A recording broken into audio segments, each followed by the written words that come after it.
To solve the problem together, you need to be a team. And the problem is that you don't have the European team. They don't understand that they cannot solve their own problem alone. And that's true for Merkel, it's true for Hollande, it's true for the Italian, it's true for Cameron, it's true for all of them. The point is, it is just unacceptable for most of the people on Earth that some others will earn that much money.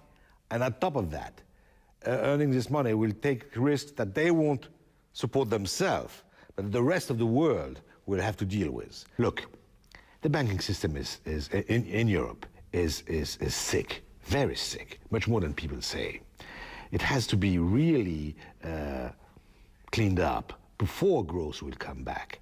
And because most of the leaders are unable to make this decision, including the question of how much the people, the traders and so on will make, how much money they will make. But that's only a small part of the problem. If you don't solve the problem of the banks in Europe, you won't have growth anymore. Free trade agreement between the EU and the US, it's just getting underway now.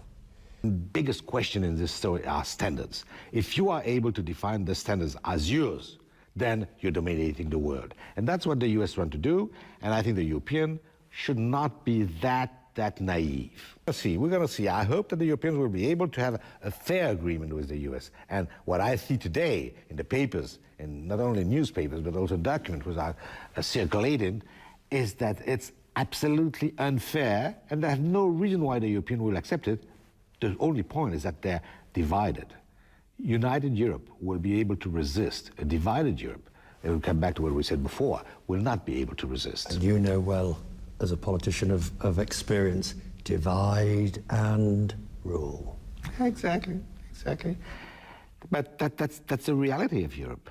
Europe could be one of the leaders of this world, not the only one of the leaders, if Europe was able to speak with one voice.